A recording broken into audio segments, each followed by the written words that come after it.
Hey, what's going on, people? Patrick here, coming at you with a new unboxing video. Alright, I'm actually kind of excited about this one. I got a couple things to show you everybody, and a couple tricks out there for you. So, first things first, let's get to the unboxing. What is this huge box? Yes, this is the Springfield XDS Mod 2 9mm. Okay? Now, first things first, let's get a good look at this. And I'm going to actually take the camera and bring you in. Alright, so I'm actually going to show you everything that's in this box. So this is the inside of the box. And let's just look in here. So they actually give you a 9-round mag. Alright, let's bring that in there. I'm going to lay that down. A 7-round mag. Okay, with the little pinky extension on it. You can see that. You get your manual. You get your lock and a cleaning brush. Alright.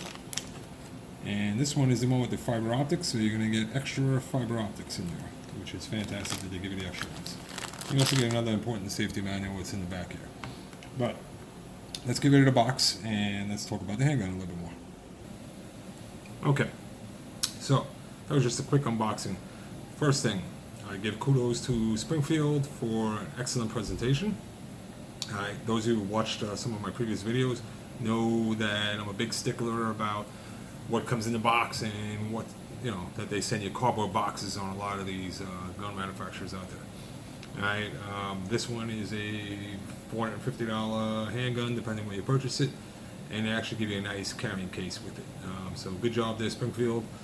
All the other people out there should actually learn. The box probably only costs like $10, to manufacture. Give a decent box. Okay, so enough on that. Let's get more into the handgun. All right, and let's grab that as I left it in the box. And here we go. There it is, the Springfield XDS Mod 2. And if you notice, something's missing here. No grip zone written on the side. All right, and that is the grip, and the gun is empty, so don't panic. Okay, there is no mag in it. And that's what it looks like. Alright, so now let's give you a look at these fiber optic sights. Look at how that sight, and I got the sun blasting behind me, but you can kind of see how that sight, red sight, is really popping now. I really like that. Now they make this with the Trinium HD front sight also. I'm not a huge fan of it. I think it's okay, but to me it wasn't worth the extra money when the fiber optic is fantastic. I mean, I'm never really going to use those night sights. If it comes down to it, I usually have my flashlight on the gun, and I don't use this by the nightstand. I use one of my other larger handguns with the flashlight.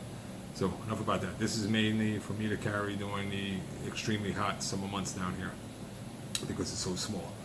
Alright, so let's get into this a little bit more. Alright, so again, you see the fiber optic sight. Now, on the Springfield, you notice you have this grip safety. Let's try to get out of the glare of the sun there. Alright, so without this actuated, the trigger won't pull. Okay, and see there's nothing in the chamber, it won't pull. Now if I push back on this, now you see the trigger pull. Right? And it actually stays in position here. This is one of those handguns that the trigger stays. Right. Lock it back in. Now, this particular trigger, let me push on that safety. To me, it doesn't really have a wall. It's just a long pull to the break. And it's like no wall. It just comes straight over the back until you hit that snap, and that's it. All right. Now the reset on it. Let me hold that in.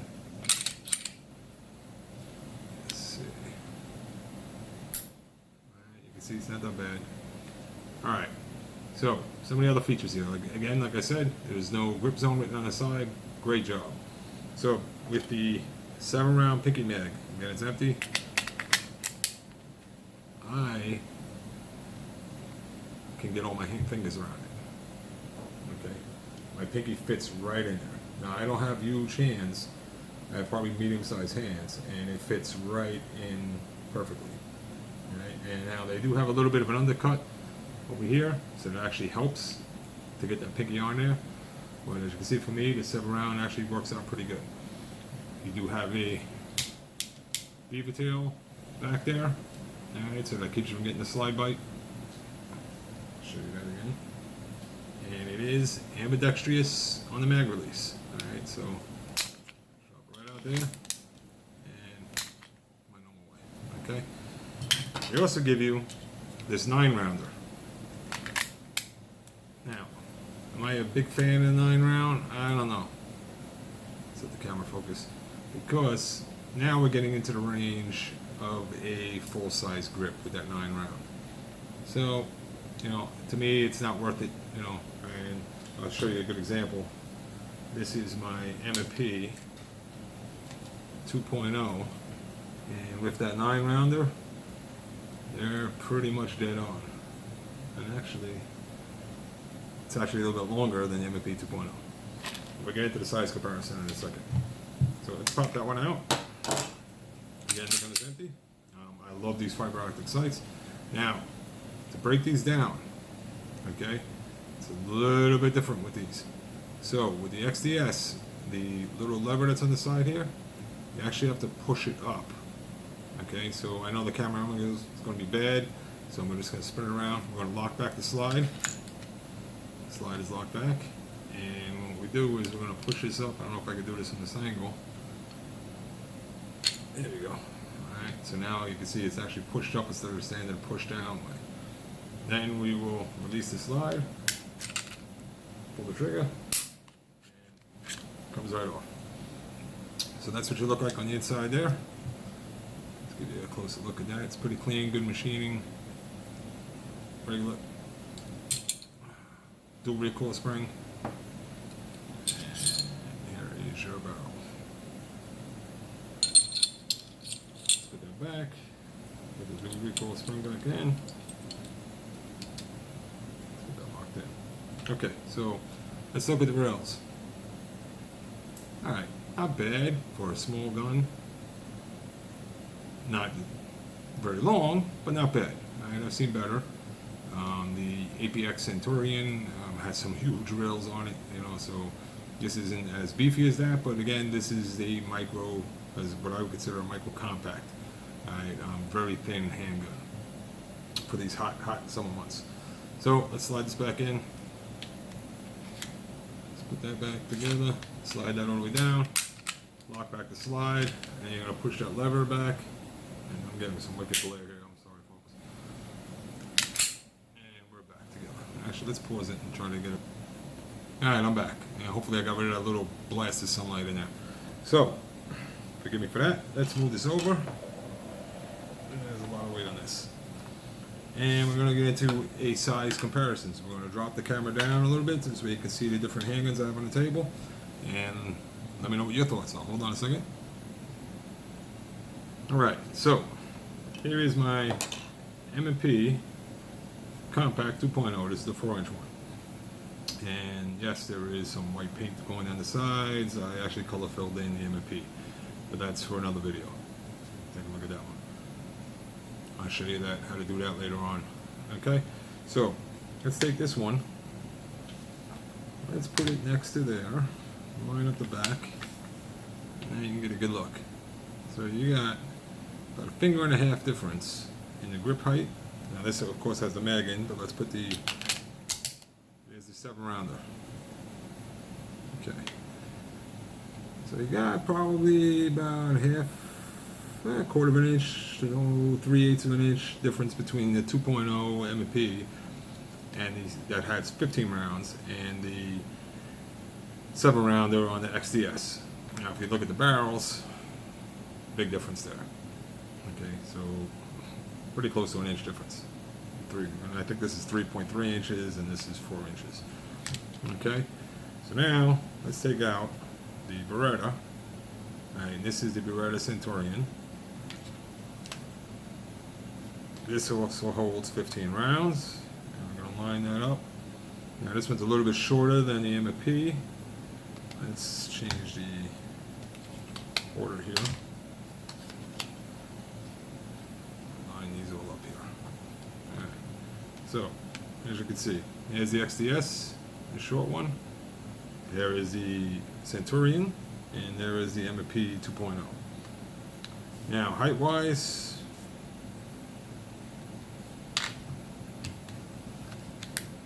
actually, M&P 2.0 and the Beretta are pretty close to each other.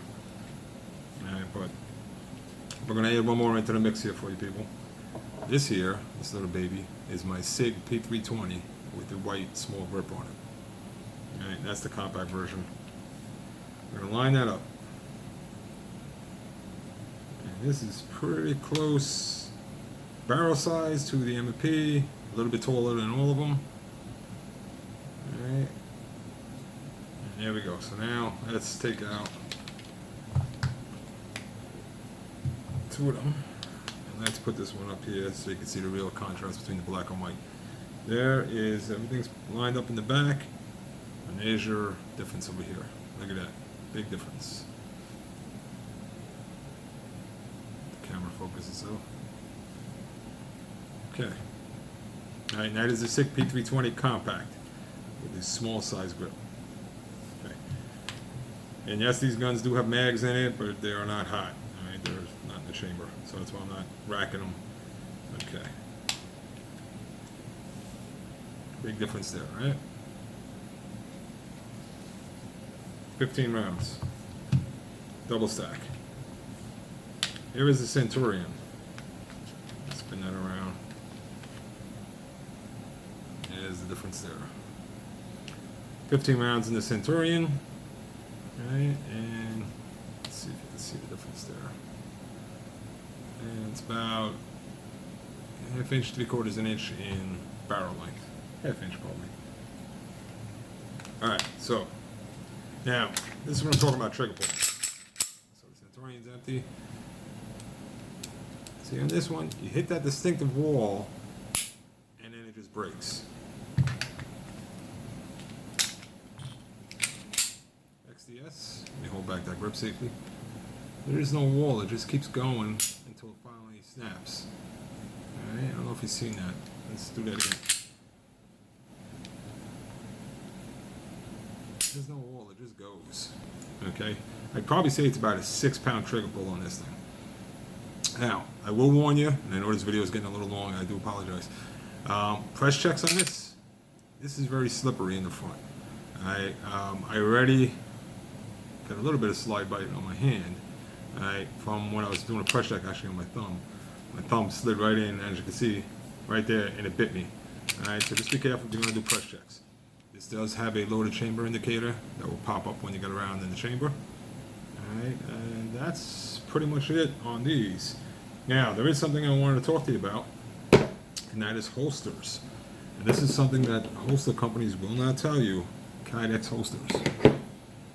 Okay, and it's something I discovered watching somebody else's video out there, how to adjust your own holster. So, this I just picked up today. I didn't pick up a holster. So I traded my Ruger Officer 1911. Loved it, fantastic gun. I traded it, you know, basically to get more cash, and so I could buy this. Alright, now, and some other things. This was the holster to that, and this was actually a lot thinner. Alright, and this also has clips that go on the side. This is outside the waistband Kydex holster. You can take a blow dryer, okay, heat up the sides on, put it on the hottest setting on the blow dryer, heat up the sides on it, where it starts to take the dents out of the holster, and then you slide your handgun in. You heard that pop, okay, and you can make it fit. Now I would suggest you get some mechanics gloves. You know, they're thin, you know, but thick enough that you're not gonna burn your hands, because the Kydex will get hot. I keep going in and out of focus. I do apologize. This one I actually have to heat up again, because I pushed too much with my thumb in here, and it's actually a little too tight for my likings. I mean, you can tell it snaps and locks in, but it's a little too tight for my liking. Once I put those clips on, I know it's gonna like practically pull my belt off in order to get this thing out. So you just gotta heat this up a little bit with the hairdryer, and you'll see it start to lift itself up until I get to the right setting on it, and that'll be it. So this is something that holster companies won't tell you. Okay, that a lot of the Kydex holsters, if you just heat them up, you can reform them to fit whatever handgun you like. Alright, Now, you're not going to have the perfect little outline cuts, you know, that it does when you get it from the manufacturer. Right, you know, on the inside where it's perfect, because now you're heating it up with a hairdryer, it's going to take those out, and you're not using a press, you're actually using your hand. But it will do the job and keep you from spending another $50, $70, $100 on a holster, okay, or $30. This holster right here, if you see some of my first videos, was to my PPS M2 that I no longer have. All right, I still had the holster because I liked the design on it. I kept it for some reason. Now watch. You heard that? Okay, this pretty much fit pretty close to it, and then I just heated it up a little bit again and pressed it on the sides. I took the clip off, was able to push in. So this is an inside the waistband holster. This is by Concealment Express, great holster company. You can hit it now, locks right in. Perfect fit for it. Okay, so this is an inside the waistband holster. So there's a little trick for you. So if you want to save money on holsters, you know, for different handguns, if you have the extra holster, you know, you no longer have that handgun anymore and you still have the holster, you can actually heat it up with the hairdryer, get in there, and now, don't go so hot that it's melting the Kydex. Okay, you just want it hot enough that it makes it softer so you can push it in with your fingers. Alright?